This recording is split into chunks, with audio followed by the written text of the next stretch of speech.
Вы смотрите «Своих не бросаем». О подвигах современных героев, о тех, кто приближает победу в тылу. С вами ветеран боевых действий, участник СВО Артур Галеев. И военкор-волонтер Юлия Краснова. Сегодня у нас в гостях ветеран СВО, кавалер ордена Мужества, уроженец города Стерлитамака Донат Бекташев. Донат, здравствуйте. Здравствуйте. А какой, если можно так сказать, самый главный урок вы вынесли из опыта на СВО? Знаете, наверное, ко всему надо быть готовым. Это в первую очередь. Это просто базовая такая история, что человек должен всегда совершенствоваться во всех аспектах. Это, как многие думают, физически там, и так далее. Нет. Человек должен ментально развиваться, духовно всегда. У нас была ситуация, что мы один раз, возвращаясь с задачи, были подорваны, наша группа техники. Вторая машина была подорвана кассетным снарядом. Ранила моего боевого товарища, позывной Варта. В период обстрела этого подойти к машине было невозможно, чтобы оказать ему помощь. Или вообще его просто забрать оттуда. Различными путями и ползали, там, ползком, перебежками. Дошли до машины, посмотрели на него. Изначально не знали, что он так сильно ранен был. А у него контужное состояние, соответственно. И насколько у него и сила, и мышечная память подготовки вот этого офицера, он офицер, он кадровый военный, он закончил Новосибирское высшее военное командное училище. А вот ему хочется сказать спасибо этому училищу, что настолько мышечным у человека развит был, что он, будучи в контуженном состоянии, с десятками осколков в себе, он наложил себе турникет на 2 ноги. Командир ЧИТа его забрал и нес на руках. Донат, а что на этих кадрах? Это БМДшка была? Это БРМ, это боевая разведмашина, тоже на базе БМП, как у мотострелковых подразделений. И там был флаг Башкирии, потому что очень много военнослужащих именно с Башкортостана с нами служили. Это в перерыве нам ребята пожарили между задачами перекусить. Тут вот в составе мы малой группы, 3 человека, идем после выполнения боевой задачи уже. Донат, а что значит, когда вы на вашей машине флаг Республики Башкортостан и рядом земляки из Башкортостана? Это греет душу? Конечно же греет. Тут, когда люди, родные люди, понимающие в первую очередь тебя, даже как у многих, это башкирский язык, татарский язык, это способ ведения переговоров даже. Она слышит, но он тебя не понимает, и это помогало нам. Что это такое? Это ТОС-1М, это если по-научному, а в простонародье санцепёк. У него термобарический снаряд идет, он выжигает кислород. Задача была найти противника, мы ее нашли, как разведгруппа. Запросили санцепёк, сопроводили его и уничтожили живую силу противника. Вот вы едете на боевой машине, это наверняка танк, да? Это едем мы на МТЛБ, это многоцелевая машина такая для перемещения группы.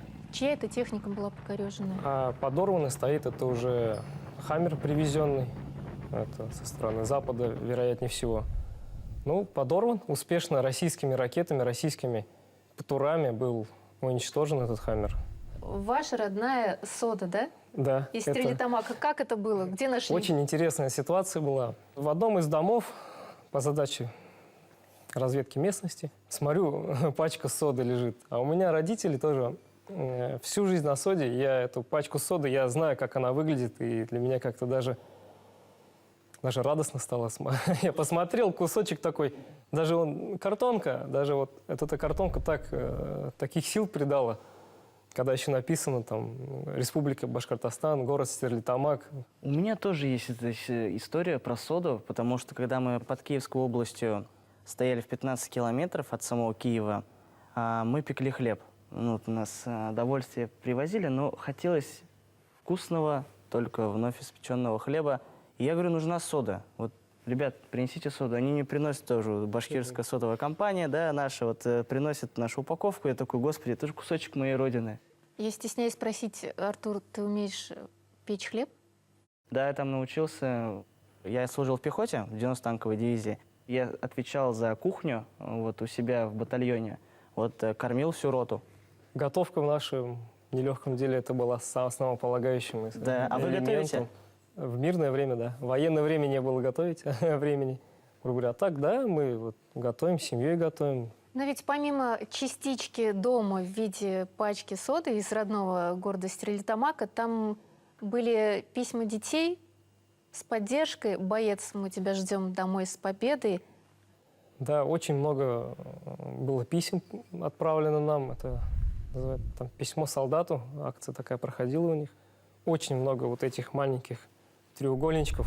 И одно оставил и убрал себе внутренний карман, так называемую вот поддержку от родной России как бы хотел. Потому что писали с различных регионов: Белогородской, Воронежской, Курской областей, со всей России. Перед вашими глазами каждый день происходил какой-то подвиг. И, наверное, в первую очередь подвиг над самими собой. Преодолеть свой страх, преодолеть, там, быть стрессоустойчивым человеком. Психологически надо быть подготовленным. Но вот там и куется характер. У вас орден мужества?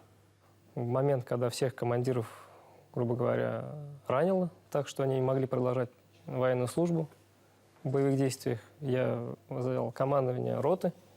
И вот, будучи командиром роты, выполнял большое количество боевых задач, за что руководство Министерства обороны наградило такой хорошей наградой меня, высокой. А по образованию вы юрист. Образование у меня вообще юридическое. Я вообще никак не должен был быть военным, в принципе. Донат, вы сдали экзамены и, не получив диплом, пошли служить на срочную службу. А с чем связана такая спешка? Честно говоря, у меня было большое рвение служить, вот, потому что вот есть такие базовая жизнь идет такая, да, так называемая. Это учеба и военная служба. Каждый мужчина должен пойти на военную службу.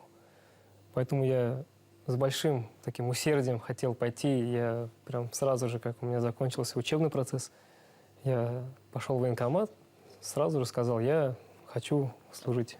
Донат, вы, получается, служили на срочной службе и подписали контракт с Министерством обороны еще до начала специальной военной операции? Да, конечно. Я в 2020 году призвался на срочную службу Минобороны. Прошел курс молодого бойца. И сразу же, не думая, я вот после КМБ подписал контракт на 2 года. Я изначально попал в 137-й разведбатальон города Наро-Фоминск, Московской области, на должность разведчик-снайпера. Мне понравилось это дело, это искусство. Это очень тяжелый труд, изучение вообще должности военный, разведчик. Это надо и потом, и кровью все просто изучить. Дальше я подписал контракт в этом же подразделении и уже продолжил служить в должности командира разведгруппы, да, соответственно. Различные навыки изучали. Большое, хочется сказать, спасибо командирам своим. Они меня так завлекли этим искусством, что я уже, будучи компетентным в этом вопросе, уже сам преподавал новобранцам. У вас было за плечами участие в международных соревнованиях по стрельбе. И можно сказать, что это тоже в чем-то вам Да, помогло это там за ленточкой. Очень большой вклад внесла мне. Вот есть армейские международные игры в отдельной категории отличник войсковой разведки. Я Вот был на кадрах это, командиром наверное, группы. соревнования, да? Это один из этапов было, да.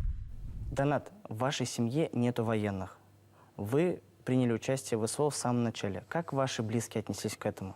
Мама, конечно, очень переживала. Переживали все, в принципе, и соседи, и родственники, все. Вот. Ждали все вас. окружение, все ждали, все ждали малейшей весточки какой-то, малейшего сообщения даже. Потому что много задач было без связи. Поэтому... Но с пониманием отнеслись. Да. Никто мой выбор никогда не осуждал и не говорил, почему ты пошел, зачем тебе это надо было. Они понимали, для чего я там и с какой целью. Теперь мама гордится. Мама, конечно же, гордится. Но есть еще один повод для гордости. Вы стали финалистом регионального проекта «Герои Башкортостана», который был инициирован главой Республики Башкортостан Радим Фаритовичем Хабировым. Это аналог федерального проекта «Время героев». Я знаю, что вы уже прошли первый модуль. Только так живу дорогой, твердой верой в хорошо. Мне для счастья так немного рядом плечо. Весь во власти ожиданий, несомненно, скорых встреч. Я вернусь, как свет предания, тех, что с детства смог сберечь. Я вернусь, как свет. Это парк «Патриот». Очень интересный опыт, вот этот первый модуль. Просто много эмоций, даже не описать. Много новых знакомств, много боевых товарищей, которые просто стали как братья, братишки, называем мы вот между собой так. Старшие товарищи, очень большие люди в плане военной иерархии. А самое яркое впечатление? Ну, самое яркое впечатление, наверное, это утренние зарядки наши, когда мы каждый раз просыпаешься, подъем в 7 утра. Это вот маленькая армия такая, немножко вспомнилась нам даже. Первый день нам приезжал Эльбрус Нигматуллин, самый сильный человек России. Там Рима Баталова приезжала, паралимпийская чемпионка. И все так открыто общаются, все очень даже гордятся, можно сказать, нами. Хотя у них у самих такой колоссальный опыт. Определились ли вы с наставником и с тем, чем будете в дальнейшем заниматься? Мой наставник – это глава администрации городского округа город Стерлитамак Эмилий Владиславович Шаймарданов. Я вот буду его, грубо говоря, подшефным в течение года. Будем изучать различные аспекты муниципальной службы, будем смотреть структуру. Я уже приступил к стажировке, уже побывал на различных заседаниях, на оперативных совещаниях, на видеоконференц-связях с главой Республики Башкортостан Радием Фаритовичем Хабировым. Но это ведь ваш родной город. Да, город Стерлитамак – это вот мой родной город, и мне отрадно было, что у меня вот попался такой наставник, что я буду проходить именно у себя, именно свой муниципалитет, именно потому что я знаю, какие нюансы, какие есть, грубо говоря, проблемы.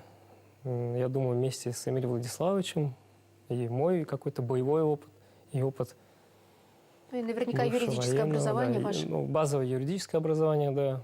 Думаю, мы сможем сделать наш город еще лучше, еще красивее. Донат, а что вы хотите сделать для республики? Для республики, конечно же, хотелось бы, чтобы наша молодежь воспитывалась в правильном ракурсе. Военно-патриотическое воспитание хотелось бы поднять. Оно и так у нас на хорошем уровне. Задача моя, других военных, которые придут в скором времени, это не дать переписать историю мировым каким-то лидерам или западным, так называемым. А история одна, чтобы она шла дальше. Мне бы хотелось сказать, что вот ребят ждут дома их семьи. Это самый главный институт, который должен их встретить. А если, допустим, ввиду каких-то причин нет, есть мы, так называемые братишки, которые его поддержат в любых начинаниях, несмотря на его характер, темперамент и так далее. Мы будем таким большой опорой для них, Будем делать все, чтобы их жизнь здесь была такой же хорошей, как до начала их боевых действий. Большое спасибо, что вы пришли к нам в студию. У вас обязательно все получится. Самое главное – идти только вперед. Алга.